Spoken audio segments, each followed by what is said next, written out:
여러분, 최근에 집에 있는 불필요한 물건을 버려본 게 언제인가요?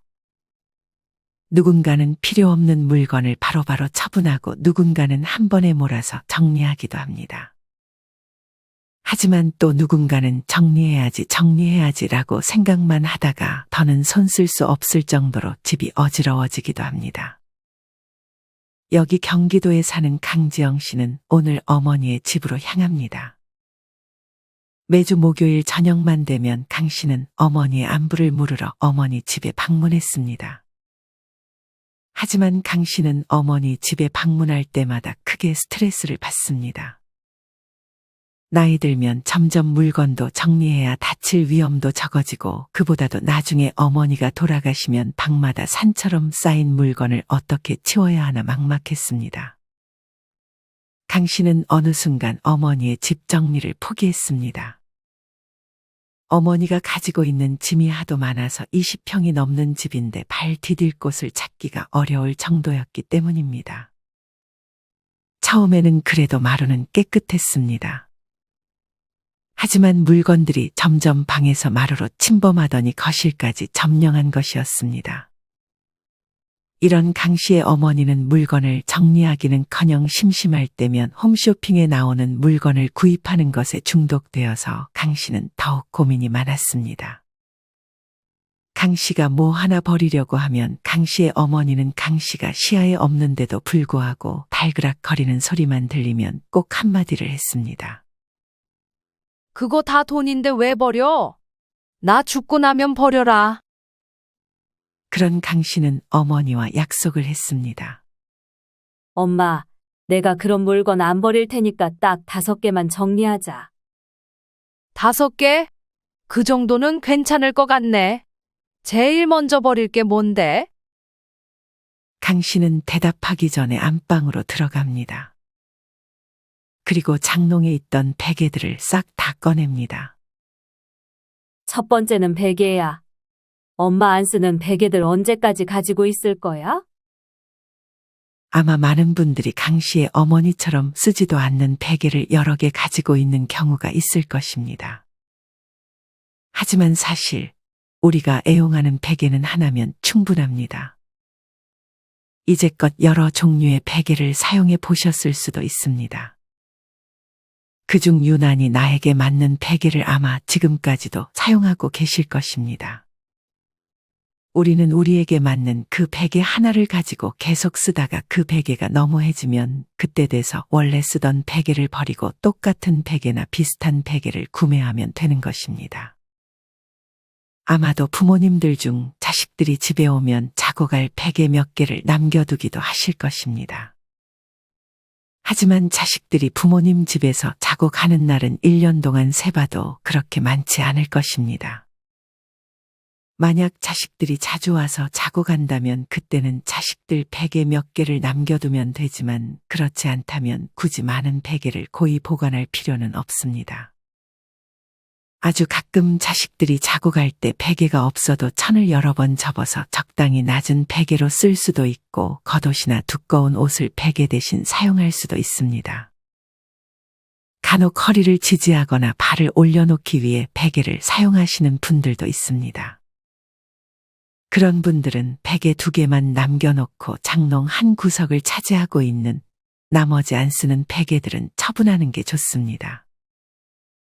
엄마, 이거 다 안 쓰는 거지? 보니까 엄마 베개 벨 때 같은 것만 쓰잖아. 너네 자고 갈 때 쓰라고 쟁여둔 거지. 최근 1년 동안 이 집에 엄마 말고 자고 간 사람 있어? 없는 것 같긴 하네.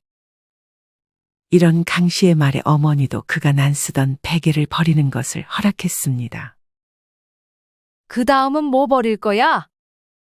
강 씨의 어머니가 물었습니다. 2번째는 의자야. 여기 앉지도 못하고 옷걸이 되어버린 의자들이랑 엄마 몸에 별로 안 맞는 의자들 있잖아. 보니까 엄마 저 의자에 앉을 때마다 허리가 불편해 보이는 것 같던데. 맞아. 저 의자는 내 몸에 영 안 맞더라. 딸이 버리려고 지목한 2번째 물건은 마루 한켠에 떡하니 자리를 차지하고 있던 의자였습니다.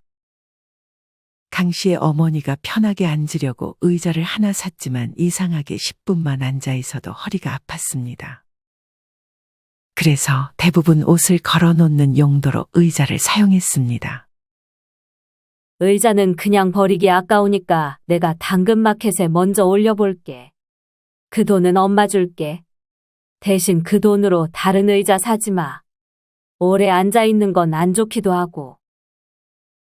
이렇게 강 씨 어머니의 집처럼 안 쓰는 의자가 있는 집이 많을 것입니다.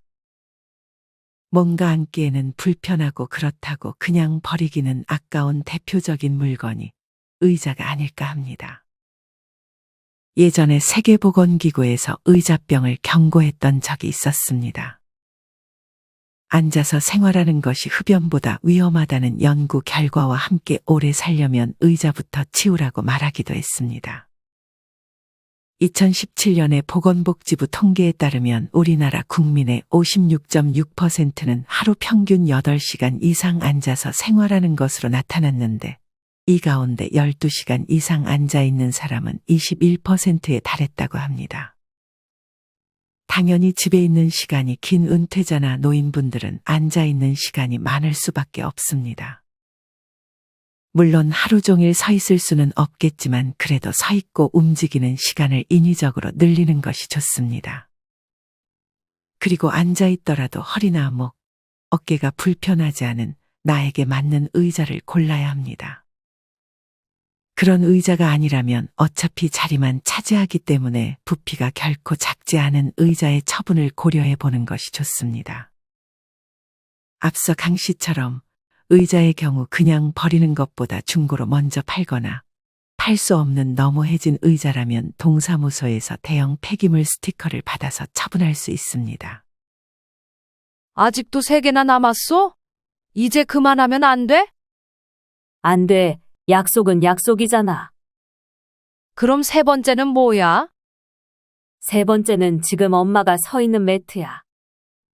이 매트 왜? 이건 좀 아까운데. 이거 언제 산 거야? 글쎄, 기억 안 날 정도로 오래되긴 했어. 엄마 저번에 여기서 몇 번 넘어지지 않았어? 나도 한 번 미끄러졌는데 나이 들수록 넘어지는 거 진짜 조심해야 하는 거 알지? 이 미끄러운 매트 당장 치워버리자. 대신 미끄럼 방지 매트로 내가 하나 사줄게. 절대 새거 사지 말라더니 웬일이야? 그래도 필요한 건 사야지. 무조건 버리기만 하는 것보다는 엄마 나이에 맞게 하나하나 바꿔주는 게 좋은 것 같아. 강 씨가 고른 3번째 물건은 바로 매트였습니다.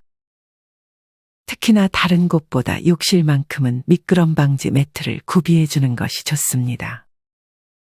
아마 욕실에서 샤워를 마치고 나오는 순간 발을 잘못 헛디뎌 미끄러질 뻔한 기억이 한 번쯤은 있으실 것입니다. 한국소비자원에 따르면 고령자 안전사고 중 가장 많이 발생한 사고가 바로 낙상사고인데 여기서 눈여겨봐야 할 것은 높은 곳에서 떨어지는 것보다도 미끄러지면서 넘어지는 사고가 대부분이었다는 사실입니다. 다른 곳보다 화장실은 물기가 항상 있기 때문에 제일 미끄러지기 쉬운 장소이기도 합니다. 화장실에서 당하는 낙상사고는 노후에 정말 심각한 부상으로 이어질 수 있기 때문에 조심해야 합니다. 나이가 들수록 아무래도 신체의 노화로 균형을 잡기 어려워 미끄러지기 쉽습니다. 그래서 화장실뿐 아니라 미끄러운 재질의 바닥이라면 미끄럼 방지 매트를 구비해 주는 것이 좋습니다. 매트를 구매할 때는 사용 장소와 용도에 맞는 매트를 잘 골라 선택해야 합니다. 그렇게 강 씨는 매트까지 복도에 내쳐놓았습니다. 강 씨의 어머니는 강 씨가 치우는 것을 보기만 했는데도 지치는 느낌이었습니다. 그만큼 오랫동안 버리는 것에 익숙치 않았기에 마음이 편치 않았습니다. 강 씨는 그럼에도 단호하게 다음 버릴 물건이 있는 위치로 성큼성큼 발걸음을 옮겼습니다. 엄마 이제 뭐 버릴지 안 물어봐? 아이고, 지친다. 그래서 4번째는 뭘 버릴 건데? 4번째는 바로 강 씨는 대답 없이 발꿈치를 들어 올려 주방 벽장 높은 곳에 있는 접시와 컵들을 꺼냈습니다. 높은 곳에 올려져 있던 접시와 컵에는 강 씨의 예상대로 먼지가 수북히 쌓여 있었습니다. 엄마 이것들 잘 안 쓰게 되지 않아? 먼지 쌓인 것 좀 봐. 그리고 이렇게 높은 곳에 있는 접시들 꺼내려다가 다치기라도 하면 어쩌려고. 강 씨의 어머니가 보기에 따른 도사였습니다. 실제로 강 씨의 어머니는 그 높은 곳에 올려져 있는 접시들과 컵들을 최근 1년간 써본 기억이 없었습니다. 강 씨는 이 중에서 깨진 것은 버리고 쓸만한 것은 깨끗이 씻어 미루지 않고 바로 사진을 찍어 당근마켓에 올렸습니다. 접시가 꽤 이뻐서 금방 누군가 연락이 올 것 같았습니다.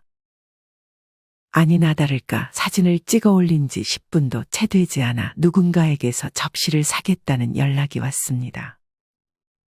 집도 바로 이 근처라 강 씨는 접시를 들고 약속한 장소로 갔습니다.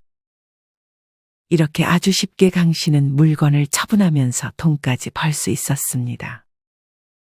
이처럼 아마 대부분의 집에 안 쓰는 접시나 컵이 여러 개 있을 것입니다. 항상 쓰던 것만 쓰고 뒤쪽에 놓여있는 컵들은 거의 손 대지 않는 경우가 많습니다. 이것보다 중요한 것은 나이 들수록 높은 곳에는 물건을 채우지 않고 그냥 비워두는 것입니다. 간혹 공간이 없어 높은 곳에 물건을 보관하기도 하지만 자칫 높은 곳에 있는 물건을 꺼내려다 큰 사고를 당할 수 있기 때문에 그런 위험 요소를 아예 제거하는 것이 좋습니다. 강 씨가 접시를 팔고 받은 돈을 건네받자 강 씨의 어머니는 다시 기분이 좋아졌습니다. 물건 처분하는 것도 나름 할만하네. 마지막은 뭐야? 그치? 처음 하는 게 어려운 거라니까. 엄마한테도 당근마켓에 올리는 법 알려줄 테니까 나중에는 엄마 스스로 한번 해봐. 그러면서 강 씨는 마지막 5번째 버릴 물건을 찾기 위해 두리번거렸습니다. 그렇게 찾다가 강 씨의 눈에 들어온 것은 이것저것 약들이 한꺼번에 모여있던 약상자였습니다. 엄마 저번에도 약 먹었는지 안 먹었는지 헷갈려 하지 않았어? 사실 오늘도 그랬어. 내가 점심에 약을 먹었나 안 먹었나 긴가민가 하더라고. 그게 자꾸 헷갈리지 뭐야. 저번에 사준 약통 그거 왜 안 써? 전날 밤이나 매일 아침에 약들 분리해서 약통에 담아두면 좋잖아. 내가 여기 아침, 점심, 저녁이라고 써놓기까지 했으니까 약이 비어있으면 먹은 거고 아직 그대로면 안 먹은 거라고 생각할 수 있잖아. 맞아. 계속 해야지 하면서도 귀찮아서 안 하게 되더라. 아직 습관이 안 돼서 그런 거 같아, 엄마. 오늘 먹을 약은 다 먹었지? 지금 나랑 내일 먹을 약들 약통에 미리 담아놓자. 이렇게 분리하고 가지고 다니면 외출했을 때도 먹을 수 있고 좋잖아. 그렇게 강 씨의 어머니는 딸과 함께 다음날 먹을 약들을 차례대로 분리해 놓았습니다. 그리고 안 먹는 약들을 하나씩 버리기 시작했습니다. 그중 유통기한이 지난 약과 건강식품들이 많았는데 더 이상 먹지 않는 것들은 과감하게 버렸습니다. 그렇게 딸의 도움으로 약들이 담겨 있었던 수납장은 아주 깔끔해졌습니다. 먹다가 이제 더는 안 먹는 약들을 버리고 나니 뭐가 어떤 약인지 구분하기도 쉬웠습니다. 그렇게 밤 10시가 돼서야 강 씨는 집으로 돌아갈 준비를 합니다. 아직 어머니의 집을 다 정리하기는 막막하긴 했지만 이렇게 처음으로 정리를 해본 것에 만족했습니다. 이렇게 조금씩 정리하다 보면 언젠가 엄마의 집도 깨끗해지지 않을까 하는 생각에 설레하며 강 씨는 집으로 돌아갔습니다. 사실 정리라는 것은 참 습관이 되지 않으면 시작하기가 어려운 것 같습니다. 그래서 단순히 정리해야지라는 생각 하나만으로 행동으로 옮기기가 어려운 것도 사실입니다. 이보다는 정리를 하는 구체적인 방법들을 알아놓는 것이 도움이 될 수 있습니다. 그래서 지금부터는 정리 전문가 정희숙 작가님이 알려주는 집 정리 노하우에 대해 알려드리려 합니다. 영상 끝까지 시청하여 어떻게 정리하는 것이 효과적인지에 대해 확실히 알아가셨으면 좋겠습니다. 그럼 시작하겠습니다. 노년의 집 정리, 어떻게 해야 할까? 시간이 지나면 누구나 노인이 된다. 그러나 어떤 노년기를 보낼 것인지는 사람마다 상당히 차이가 있는 것 같다. 사실 노년기는 삶이라는 전체 주기에서 볼 때 가장 풍성하고 안락한 시간을 보낼 수 있다. 새로운 관점으로 삶을 바라보고 일상을 누릴 수 있는 이때야말로 집을 정리하고 공간을 새롭게 가꾸기에 좋은 기회이다. 특히 배우자와 사별한 후 혼자 남으면 적적함과 우울감에 빠질 수 있는데 이때 자신의 공간을 아늑하고 편리하게 재정비하는 과정을 통해 삶의 활력을 불어넣는 중요한 터닝 포인트를 맞이할 수 있다. 그렇다면 구체적으로 노년기의 공간 정리는 어디에서부터 어떻게 시작하는 것이 좋을까? 첫 번째는 가장 중요한 요소로 안전을 고려해야 한다는 점이다. 노년기는 노화로 인한 신체적 민감도와 기능 저하로 종종 위험한 상황에 놓일 수 있다. 정리되지 않은 공간은 이동과 일상생활을 불편하게 만들 수 있으며 자칫 위험 요소가 될 수 있다. 그렇기에 공간을 정리할 때 동선 및 물건 배치는 반드시 안전이 최우선되어야 한다. 가구도 되도록 낮은 것을 사용하고 안정적으로 배치한다. 발이 걸리지 않도록 문턱을 없애고 침대나 화장실에 난간을 설치하는 것도 고려해보자. 화재 예방을 위해 전기용품을 적절히 사용하고 쉽게 넘어지지 않는 가구들을 놓는다. 이 시기 집 정리의 목표는 노후에도 독립적으로 생활하는 것이다.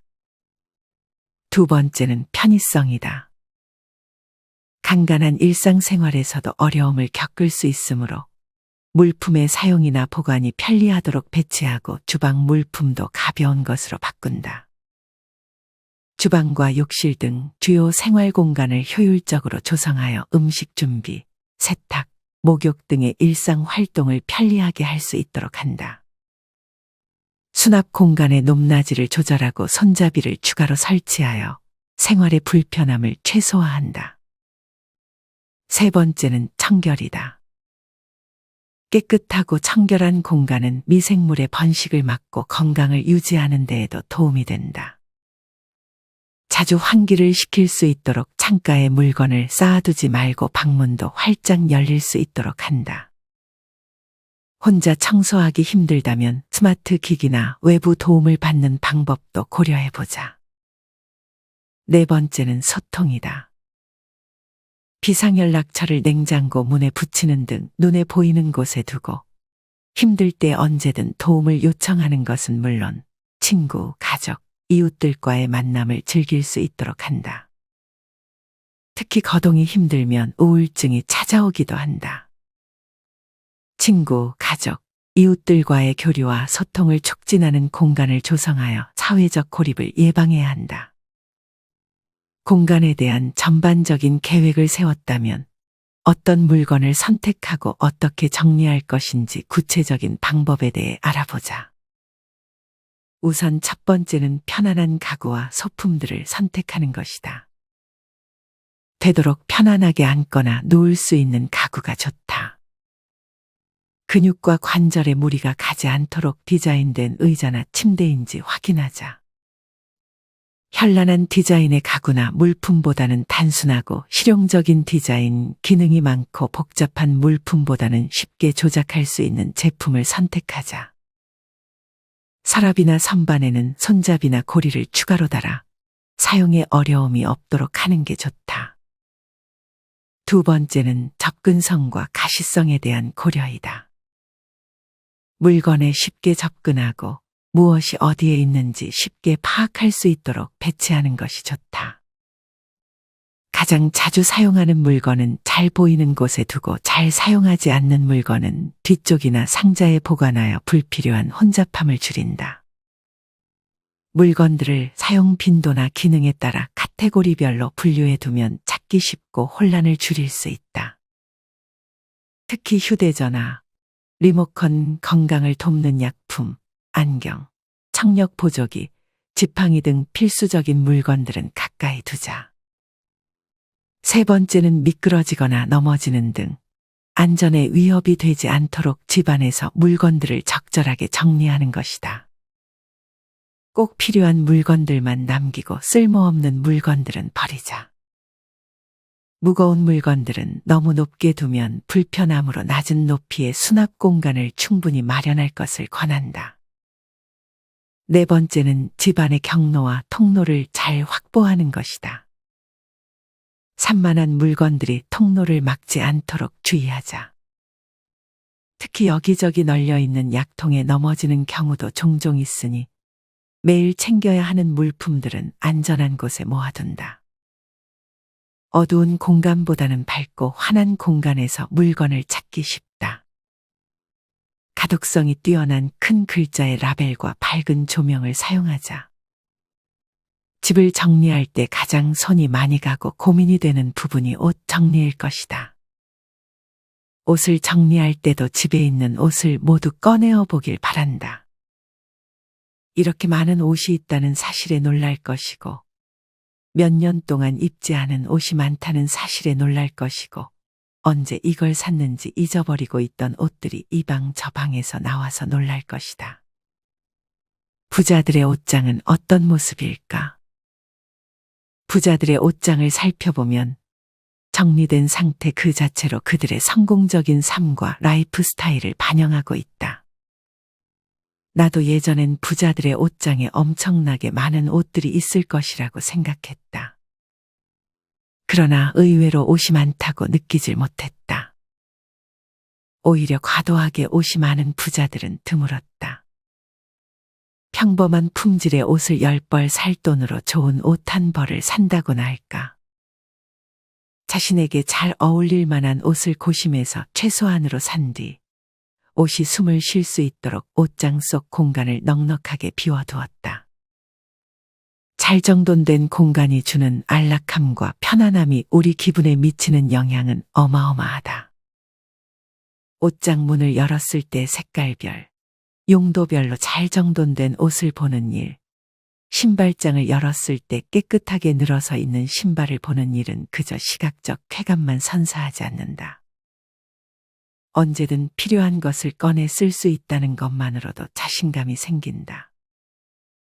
물건을 버리기 어려워하는 이유는 과거의 추억이나 현재의 정체성뿐만 아니라 미래의 필요성과도 관련이 있다.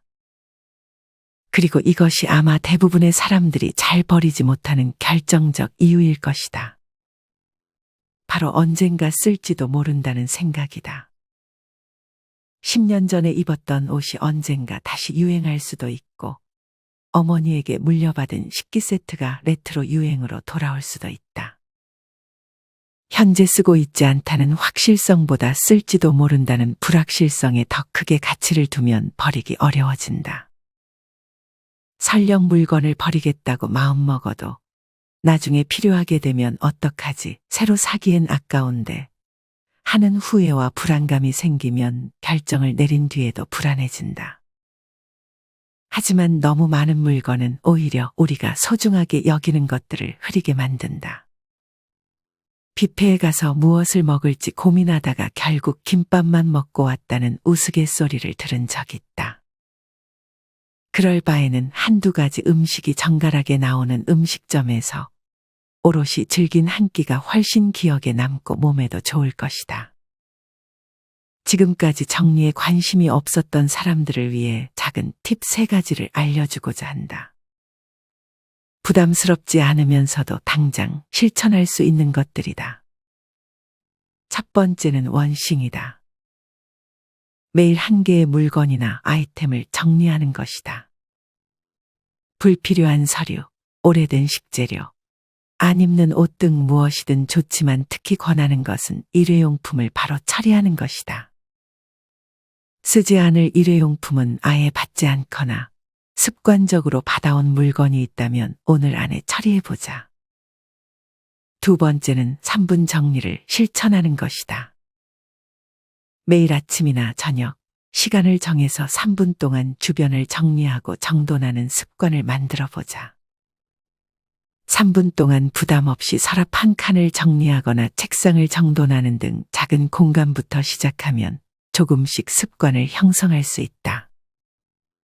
세 번째는 DIY 프로젝트와 연결하는 것이다. 정리하고자 하는 공간을 예쁘게 꾸미거나 변형을 시도해 보자. 예를 들어, 책상 정리를 하면서 동시에 색상을 조합해서 색다른 분위기를 연출하거나 사용하지 않는 물건을 활용한 독창적인 작품을 만들어 보는 것도 재미있다. 정리와 창작을 결합하면 의외로 즐거운 경험을 얻을 수 있다. 이 세 가지 팁의 공통점은 시작은 무조건 작게 하라는 것이다. 소소하지만 재미있게 해보면서 정리에 대한 관심을 키워보자. 작은 변화들이 모여 큰 변화가 만들어질 것이다. 지금부터는 좁은 공간도 2배로 넓게 쓰는 정리의 기술을 공개한다. 첫째는 제거하기이다. 집안에 불필요한 물건들을 버리거나 나누거나 기부함으로써 공간에서 제거하는 일이다. 불필요한 물건들은 공간을 차지하고 시각적 혼란을 일으킨다. 주기적으로 물건을 살펴보면서 낡은 것은 버리고 쓰지 않는 물건은 기부하자. 물건을 많이 갖고 사는 것이 행복한 삶인 것 같지만 양보다는 질이다.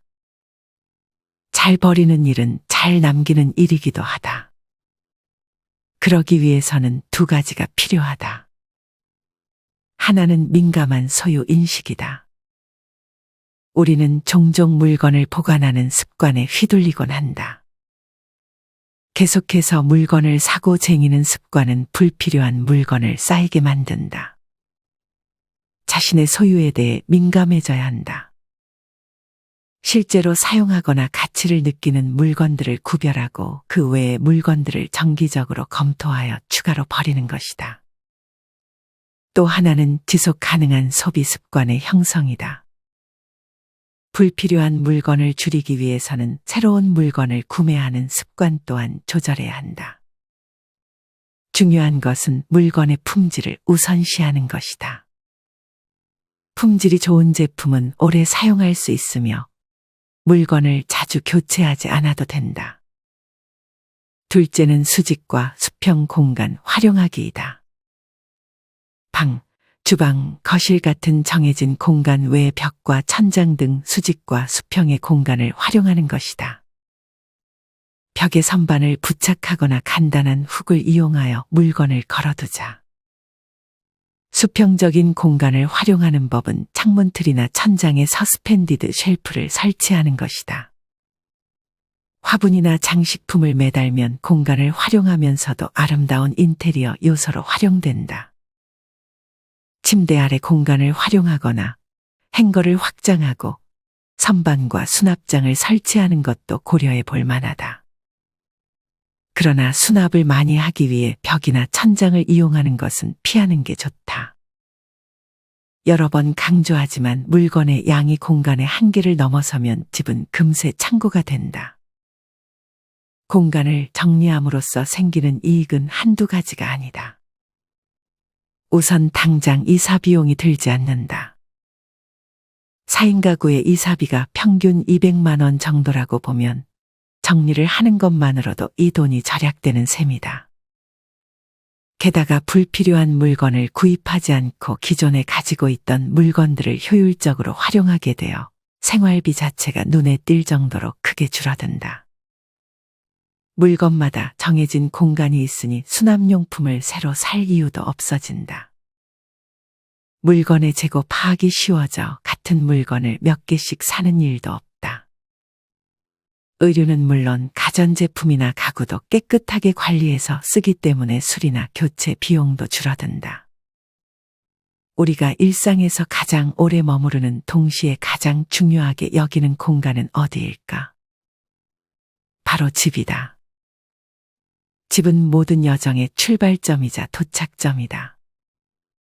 세상에 나아가 정신없이 바쁜 하루를 보내고 집으로 돌아와 편안한 공간에서의 안식을 누리며 다음날의 에너지를 충전한다.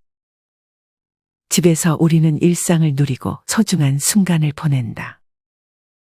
집이라는 안식처는 나답게 있을 수 있는 유일한 곳이기에 편안하게 숨 쉬며 온전한 자아를 느끼는 보금자리이다. 인생길을 더욱 감미롭고 빛나게 만드는 곳이기에 집에서 보내는 소중한 순간과 경험을 우선순위 뒤로 밀쳐내어서는 안 된다. 노년기는 지혜로움과 편안함을 추구하는 시기이다. 누군가는 먼지가 쌓이고 유통기한이 지난 물건들을 껴안고 살아가는 동안 누군가는 불필요한 물건을 덜어내고 소중하고 의미 있는 물건으로 공간을 가꾸며 몸도 마음도 홀가분하게 살아간다. 아이들이 언제 올지 모르니 그대로 남겨두자는 생각은 과감히 버리고 온전히 부부의 공간으로 꾸리자. 배우자 없이 혼자 살게 될 경우에도 자신을 중심에 두고 집 정리를 하면 편안하고 안전한 공간에서 휴식과 추억을 즐기는 데 도움이 된다. 삶의 아름다운 마무리를 생각하며 짐을 줄이는 것이 좋다. 여러분, 만약 자식들이 여러분의 집을 마지막으로 정리할 때 어떤 상태로 보여지길 원하시나요? 어떤 분의 시어머니는 80대부터 쓸 사람이 있으면 주고 싶다며 물건들을 정리하다 99세에 돌아가신 뒤 며느리가 짐을 정리하는데 최소한의 물건밖에 남아있지 않았다며 그런 시어머니를 보며 감탄했다는 글을 본 적이 있습니다. 이처럼 정리에 늦은 나이는 없는 것 같습니다. 여러분에게는 지금이 제일 빠른 시기입니다. 오늘의 영상을 다시 한번 보며 아주 작게나마 그동안 미뤄왔던 집 정리를 시작해보는 것은 어떨까요? 이상으로 오늘의 영상을 마치겠습니다. 우리 모든 구독자분들의 행복한 여생을 응원합니다. 다음에 더 좋은 내용으로 찾아뵙겠습니다. 감사합니다.